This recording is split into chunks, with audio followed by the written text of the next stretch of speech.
இங்கே பாருங்களேங்க, இந்த யூடியூப்ல எல்லாம் அரைச்சி கலக்கின்னு சொல்லி ஒன்று போடுறாங்க பார்த்துருக்கீங்களா?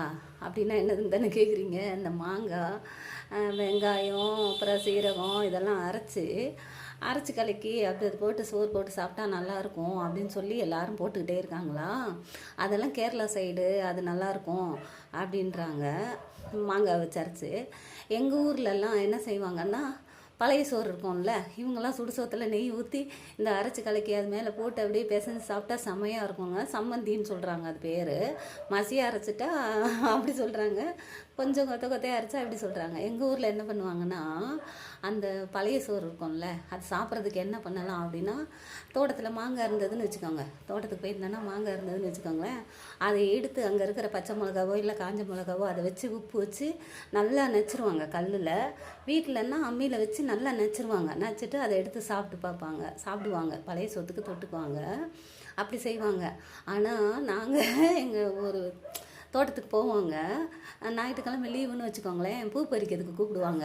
சரி வாங்க, வீட்டில் சும்மா தானே இருக்கீங்க அப்படின்னு சொல்லிட்டு அந்த தாத்தா கூப்பிடுவாரா, சரி அப்படி சொல்லிவிட்டு நாங்கள் போய் பூ பறிக்க போவோம். அப்போ காலையில் என்ன பண்ணுவாங்கன்னா, இட்லி அந்த மாதிரி வாங்கி கொடுப்பாங்க. எல்லாருக்கும் வாங்குவாங்க. அப்படியே நாங்கள் சின்ன பிள்ளைங்க தானே, எங்களுக்கு வாங்கி கொடுப்பாங்க. மத்தியானம் என்ன பண்ணுவாங்க தெரியுமா, அங்கே தக்காளி பழம் இருக்கும்ல, அதை எடுத்து பச்சை மிளகாய் எடுத்து சின்ன வெங்காயம் இருக்கும்ல அதை எடுத்து உப்பு போட்டு அந்த பாட்டி என்ன பண்ணுவாங்கன்னா, நிறைய தக்காளி அந்த வெடித்த தக்காளியாக பறிச்சுட்டு வாங்கன்னுவாங்க. பழுத்ததா எடுத்துகிட்டு வந்து கொடுத்தோன்னா அதில் உப்பு போட்டு நல்லா பிசைஞ்சிருவாங்கங்க. பிசைஞ்சு இந்த ஓலை இருக்குதுல்ல, பனை ஓலை, அதை வெட்டி அதில் ஒரு மாதிரி கிண்ண மாதிரி செஞ்சுருவாங்க. செஞ்சுட்டு அந்த பாட்டி என்ன பண்ணுவாங்கன்னா, முதல் நாள் நைட்டே சாப்பாடு பொங்கி பழைய சோறு வச்சுருப்பாங்க. அது இல்லைன்னா சுடு சோறு தான் அப்படி வச்சுருப்பாங்க. டக்குன்னு மத்தியானம் சாப்பாடு போடணும்ல, எங்களுக்கெல்லாம் பூ பறிச்சுட்டு விளையாடிட்டு மோட்டர் கிணத்துல குளிச்சுட்டு வருவோமா, அங்கே கொடுக்கறதுக்காண்டி என்ன பண்ணுவாங்க, காலையில் தாத்தா இட்லி வாங்கி கொடுத்துருவாங்க. மத்தியானம் அந்த பாட்டி என்ன பண்ணுவாங்கன்னா, அந்த அந்த வெங்காயம் தக்காளியை நல்லா கைட்டே போட்டு பிசைவாங்க. பிசைஞ்சு அந்த பனை ஓலையில் அந்த கிண்ண மாதிரி செஞ்சுட்டு அதில் அந்த சோத்தை போட்டு அதில் ஊற்றுவாங்கங்க. இங்கே அரைச்சி கலக்கின்னு சொல்கிறாங்கல்ல, அது தக்காளி பழத்தில் செஞ்சுருவாங்க. அப்படி தான் பச்சை மிளகா, சீரகம்லாம் போட மாட்டாங்க. வெறும் பச்சை மிளகா, தக்காளி, சின்ன வெங்காயம், உப்பு போட்டு பிசைஞ்சு அதில் ஊற்றி கொடுப்பாங்க. பனை ஓலை இல்லைன்னா ஆமணக்கு இலை இருக்குல்ல, அதை வச்சுட்டு அதில் புளிஞ்சு சாதத்தை வச்சுட்டு இதை ஊற்றுவாங்க. வீட்டிலே என்ன பண்ணுவாங்கன்னா, அம்மா அவசரமாக இப்போ பசிக்குது எனக்கு அப்படின்னு வெளியிலேருந்து வந்தோன்னா எதை செய்யலாம் அப்படின்னு பார்த்தாங்கன்னு வச்சுக்கோங்களேன், உடனே சாதத்தை வடிச்சிட்டு இதை போட்டு பிசைஞ்சு அதில் ஊற்றி அப்படி கொடுத்துருவாங்க. அப்பளம் கொடுப்பாங்க. இல்லாட்டினா அப்படியே சேவு ஏதாவது வீட்டில் இருந்தால் அதை வச்சு கொடுப்பாங்க. சாப்பிடுவோம். கேரளா சைடு அரைச்சி கலக்கினா இங்கே தக்காளி பச்சை மிளகாய் போட்டு பிசைஞ்சு சாப்பிட்றதுங்க. இந்த மாதிரி யாராவது சாப்பிட்ருக்கீங்களா? எங்கள் ஊர் சைடு அதுதாங்க அரைச்சி கலக்கி. நான் என்ன பண்ணேன், எனக்கு சாப்பிடணுன்னு ஆசையாக இருந்ததா, எனக்கு அந்த ஞாபகம் வந்தது. சாம்பார் எல்லாமே இருந்தது. ஆனால் சரி இவங்களாம் இதை போடுறாங்களே, நம்மளும் அதை செஞ்சு பார்க்கலாம், ஊரில் செஞ்சுருப்பாங்களேன்ட்டு கையில் பிசைஞ்ச காந்தோம்ல பச்சை மிளகா, உடனே மிக்சியில் போட்டு ஒரு அடி அடிச்சுட்டு சாப்பிட்டேங்க. ரொம்ப டேஸ்ட்டாக இருந்தது. மாங்காய் கிடைக்கலன்னா தக்காளி போட்டு செஞ்சு பாருங்கள், அவ்வளோ டேஸ்ட்டாக இருக்கும்.